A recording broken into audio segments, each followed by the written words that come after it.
Welcome to the Zen Studies podcast. I'm Domio Burke. Thanks to new supporting members of the podcast, as usual. Nancy from Victoria in Canada, Ray from Suffolk, Virginia, and Michael from Santa Monica, California. Thank you so much.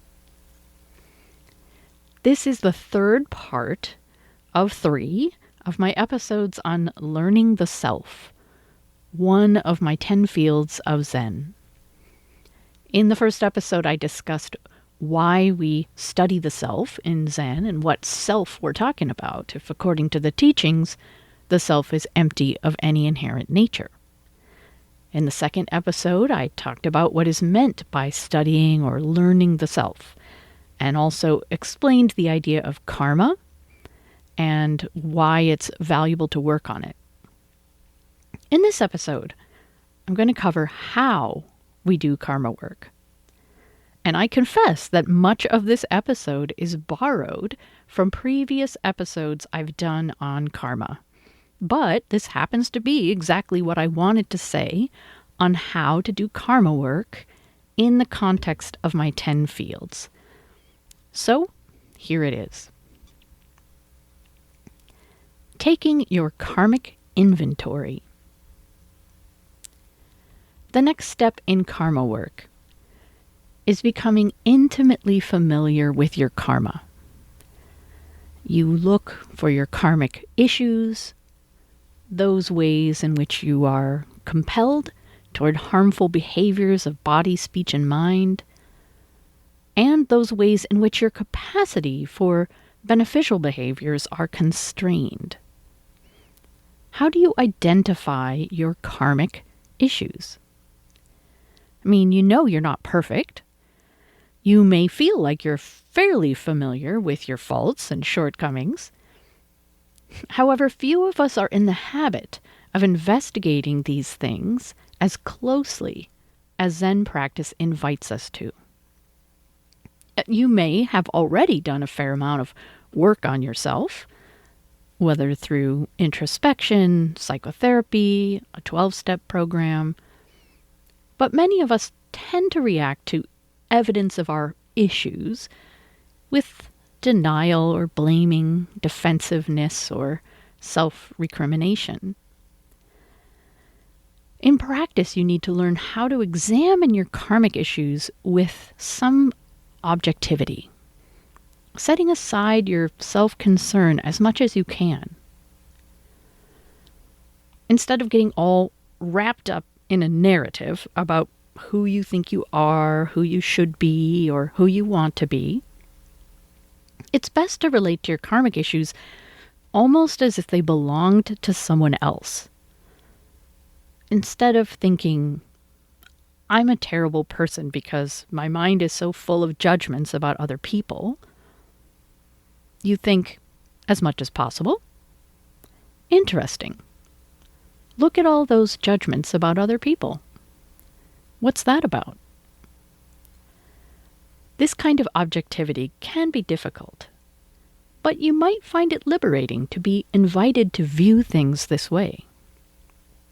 As long as you're still wringing your hands about your karma, miserable that you ended up this way, or wallowing in self-blame, you won't get much karma work done. It's very helpful to find your own karma fascinating, and even to develop a sense of humor about your shortcomings. Karma work begins with what Alcoholics Anonymous calls a searching and fearless moral inventory of ourselves.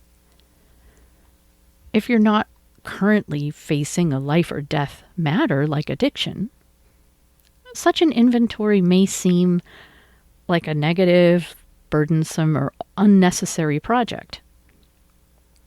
However, such an inventory is an essential part of Buddhist practice. This work is part of what Zen Master Dogen called studying the self. Although your negative karmic patterns may feel more like annoyances than emergencies, any negative karma you remain unaware of or refuse to work on controls you to some extent. You continue to perpetuate it and affect others with it.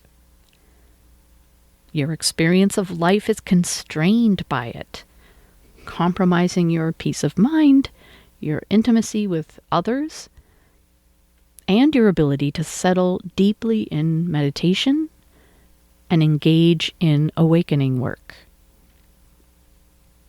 A mature Buddhist practitioner is intimate with their karma, good and bad. You might say they've done a thorough cleaning of their karmic closet. They've discovered the skeletons that were hidden in there and done their best to bring them out into the light of day and give them a proper burial. If skeletons remain, you are well aware of them and how they affect your actions of body, speech, and mind. Ideally, you also learn how to compensate for your karmic issues, not by excusing or enabling them, but minimizing the harm they cause for self and others. As you take your karmic inventory, some things may immediately jump out at you. Obviously, harmful behaviors like addictions or stealing, lying, cheating, or abusing others, these are definitely karmic issues that need to be part of your practice. Depression and anxiety can be karmic issues, although they may also have a physical component. Other karmic issues are more subtle. When you pay careful attention to your life, where does dukkha, dissatisfactoriness or suffering, arise? Where do you find yourself behaving in ways you know are unhelpful? In what ways do you fall short of your own deepest aspirations? Where are your relationships marked by conflict? In your relationships, where do you find yourself manifesting defensiveness, avoidance, resentment, or an effort to control? In some senses, other people bring out the worst in us, which, in the case of karma work, is a good thing. In what ways are you inhibited from speaking or acting in a way that feels authentic? What negative thought patterns do you tend to get caught in, such as catastrophizing, nurturing resentments, or building the case for a nihilistic worldview? What are your greatest fears? What fears are beneath those fears? What issues keep showing up for you in life in one form or another? What needs or beliefs drive your harmful behaviors? What are you attached to and why?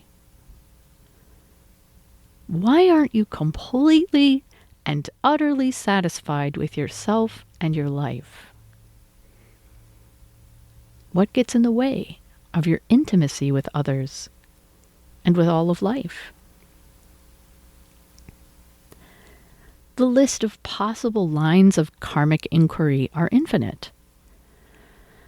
You learn to pay careful attention whenever you break precepts, feel dukkha, cause suffering for others, feel negative emotions, act contrary to your aspirations, or feel like you're being inauthentic.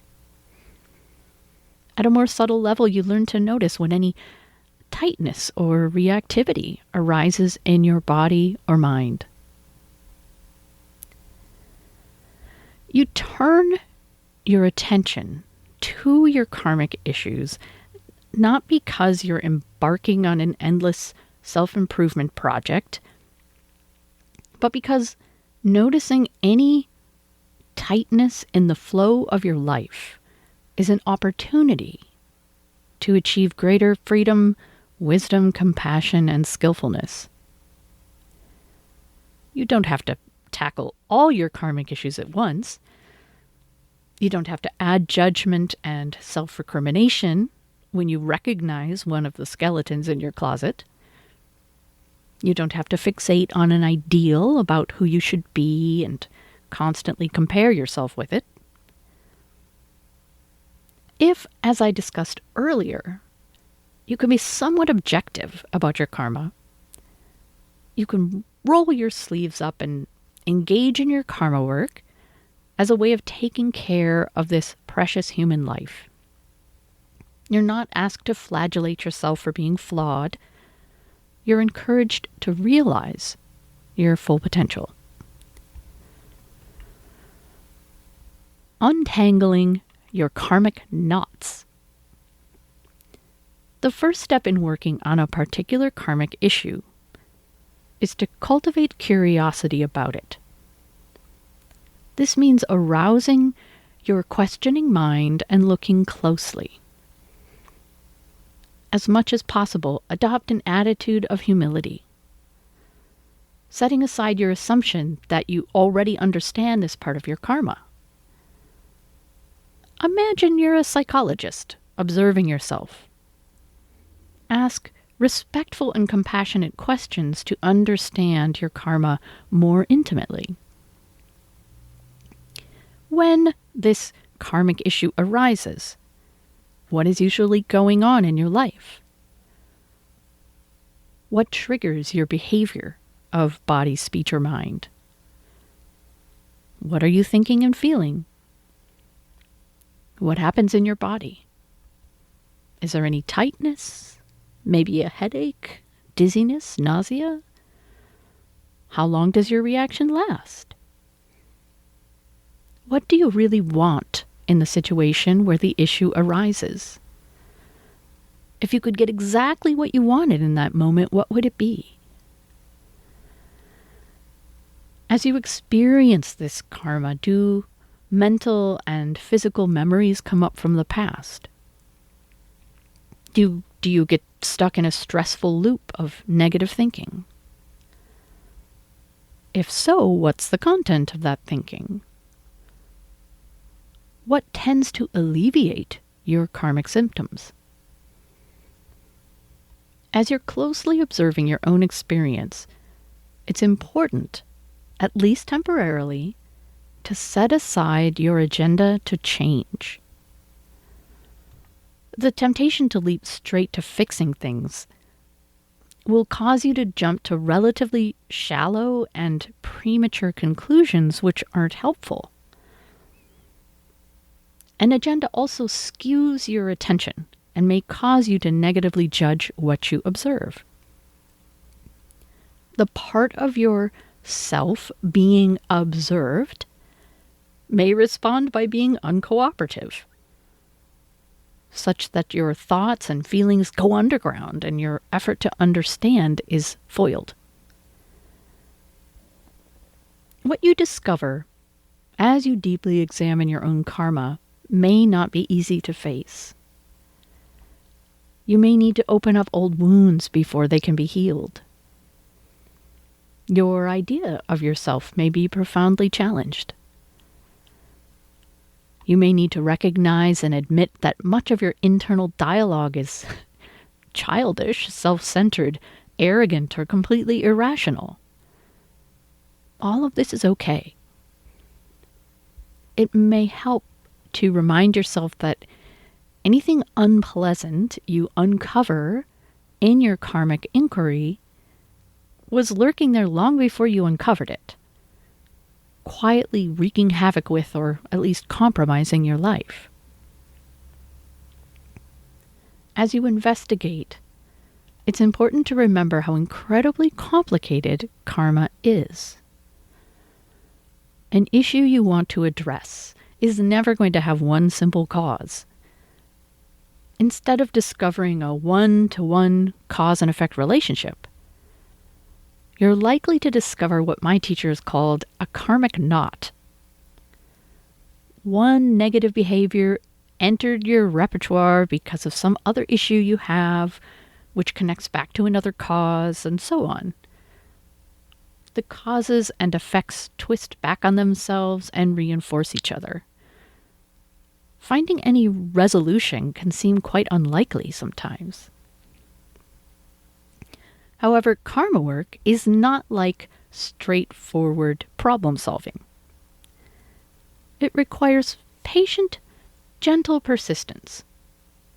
It's like untangling a large, dense knot in a skein of yarn. If you yank too hard on any piece, you're liable to make the knot worse. Just looking at the knot, you're unlikely to be able to follow the thread far enough to make a difference. If you want quick results, you'll probably give up in frustration. If you keep gently massaging the knot, though, allowing your fingers to get intimate with it, loosening things a little when there's an opportunity, gradually you may untangle one section of yarn and then another. And each piece of karma you untangle brings relief and greater freedom. Another analogy helps to convey the kind of effort you make in karma work.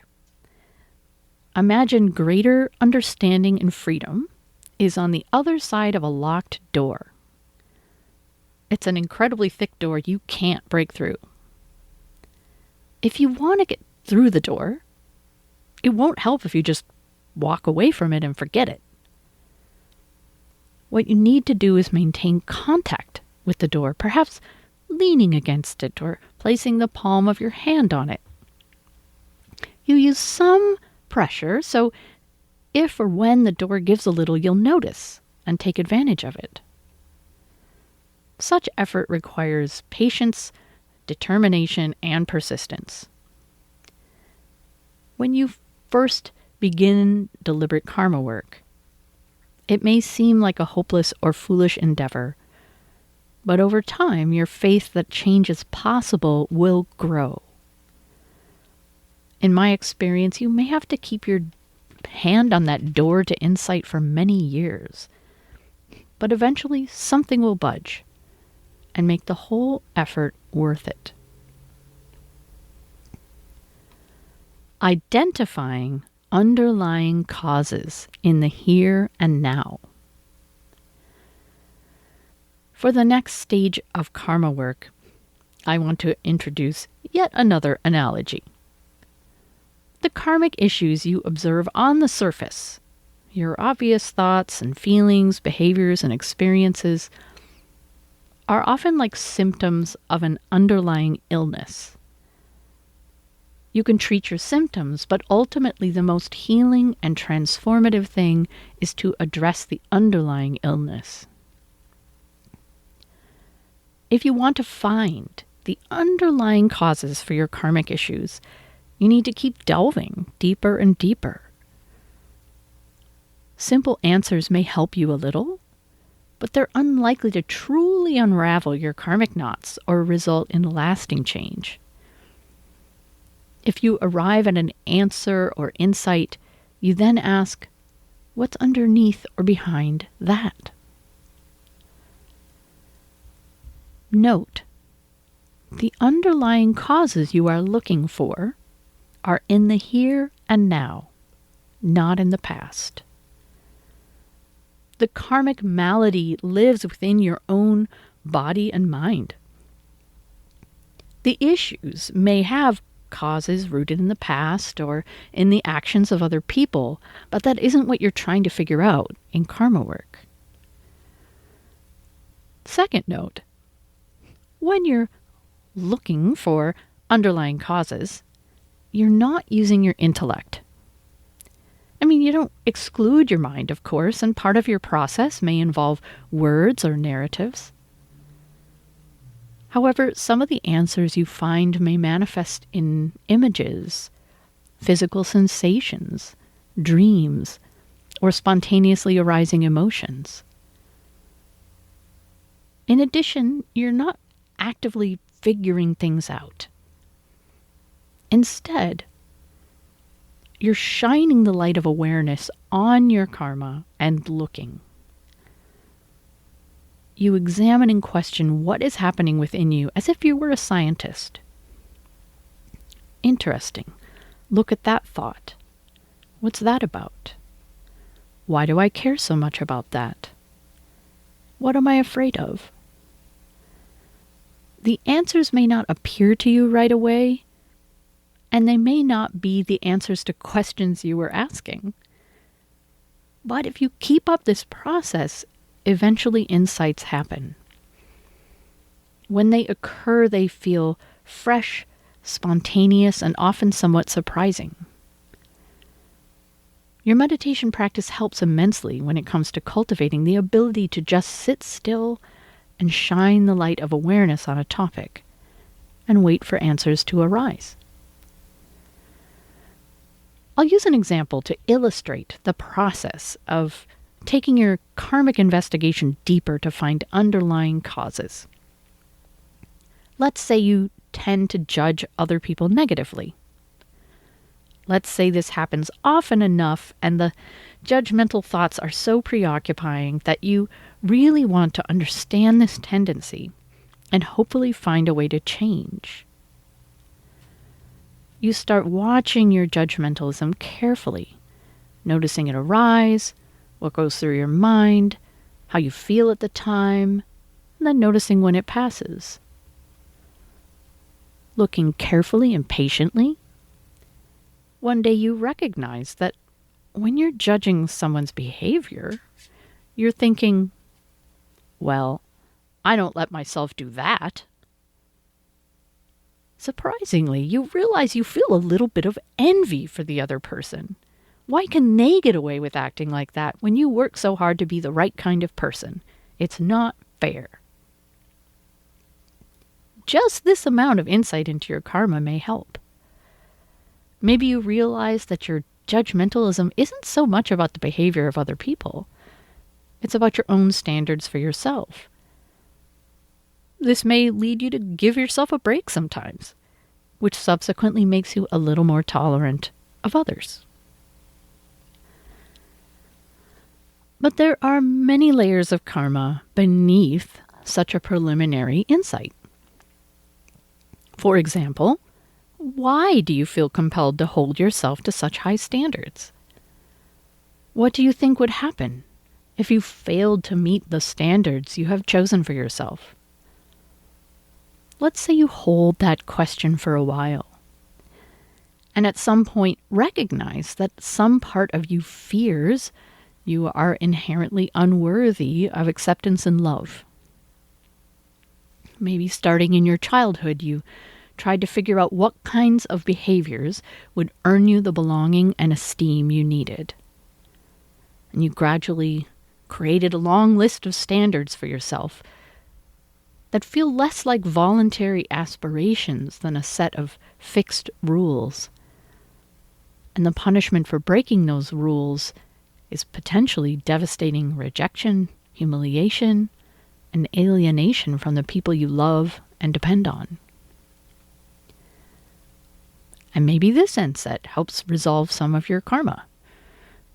Maybe you recognize your fear of rejection was formed when you were a child, when you literally depended on the acceptance of others for survival. As an adult, you need positive human relationships, but don't need to worry quite so much about maintaining the approval of others. Realizing this may relieve some of your karmic stress. However, karma work doesn't even stop there. It's possible to keep tracing the karmic connections deeper and deeper. The further down you get, the more basic, primal, and sometimes irrational the karma. And warning, to keep up your karmic investigation at this level is not something your culture generally understands or endorses. It's not that it's dangerous. It's just that most of us would not assume it was worth looking deeper, unless a tradition like Buddhism told us it was. In the example about judgmentalism and standards, let's say you keep up the inquiry, keeping your hand on that door to insight. maybe in a meditation retreat, you experience what feels like a full body flashback to your childhood. When you first perceived acceptance and love were conditional, and fear arose that you would end up rejected and alone. You're suffused with feelings of inadequacy and shame. However, at the same time, the wiser adult part of you responds with compassion, just as you would if you were comforting a child in front of you. The adult part of you can see how this fear of rejection is an unfortunate and universal aspect of human experience, not based in any fundamental inadequacy of yours. As your deep inner wound is recognized and embraced, it is also partially healed. If you are engaging in deep karma work, it can take some time. You may end up wondering whether this approach is working for you, whether you're ever going to get any kind of liberating answers. The description I just gave of deep inner healing may sound like a fairy tale, something beyond anything you're likely to experience. However, if you don't give up hope, you will make progress. It might not be exactly the progress you were looking for. It might not even be progress on the karmic issue you would most like to resolve. But any karmic issue you have does have underlying causes, and because those causes live within us, you can uncover them. A friend of mine, a Soto Zen priest who's been practicing for around 30 years, recently gained a deeper insight into one of his fundamental karmic issues. He observed, amazed, there really is a bottom.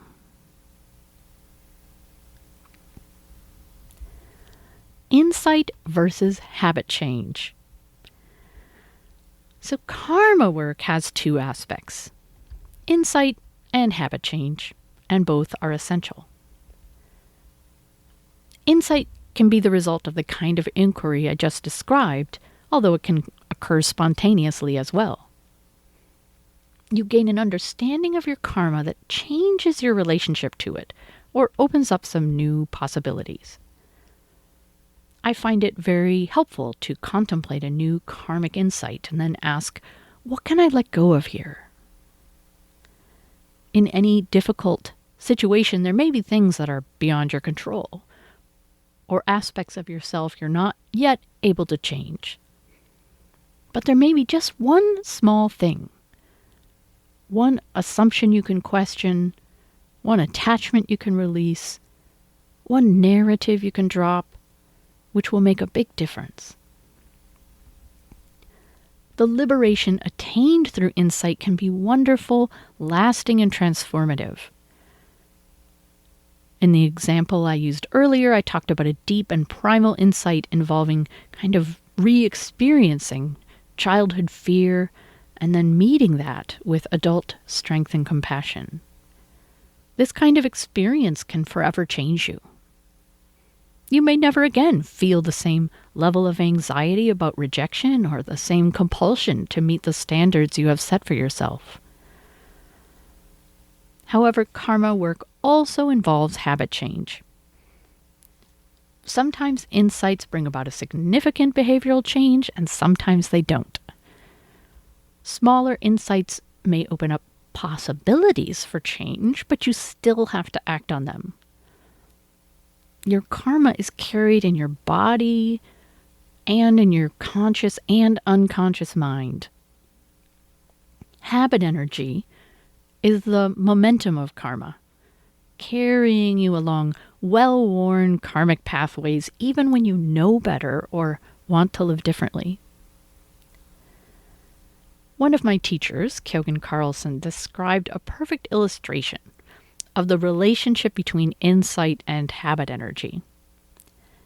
He had a cat who wanted to be let out the back door every morning. At some point, this door was replaced, and it opened on the opposite side.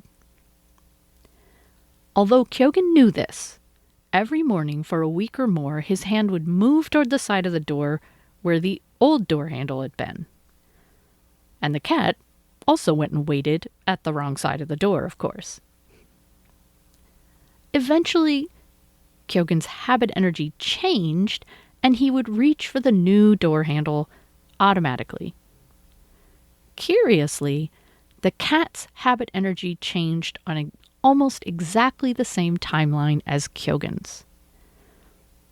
So in this case, insight into the situation clearly did not make behavior change any faster. It's important not to get dualistic about karma work and think of the hard work of gradual habit change as being separate from or inferior to the liberation of insight. Both are necessary and valuable. If you don't manifest your insight through habit change, your insights are fairly useless. And habit change can facilitate insight as you experiment with different ways of thinking and speaking and behaving. This very body is Buddha. Karma work and realization are not two. If you want to be transformed by Zen, karma work definitely needs to be part of your process. Sometimes, depending on your life circumstances or the trajectory of your practice, you will feel neck deep in karma work. It may feel like something of a slog. At other times, karma work may seem less relevant to you. But keep in mind that until you're a completely enlightened Buddha, you always have more karma to clean up, resolve, or gain greater freedom from. The beautiful thing is that karma work leads into, supports, and flavors the other aspect of studying the self. That is, realizing your true nature, which will be discussed in the next chapter as part of the Zen field of realization. It's easy to forget that absolute and relative, or the independent and dependent dimensions, are simply two aspects of one reality. It's useful sometimes to speak of karma work as being one effort, while realizing your true nature is another. Practically speaking, the aims of these activities are different, and we employ different tools for each of them. Ultimately, though, there is only one reality. As you become intimately familiar with your karma and take responsibility for it, you eventually come face to face with the spiritual obstacles that lie beneath your karma. And it's precisely those obstacles that will become your gateways into realization. When you catch a glimpse of your true nature, you'll be surprised to find that it is inseparable from this skin bag here and now. As Hakuin said, this very body is Buddha. So that's it for today. I will be back soon with a new episode. I hope you'll tune in.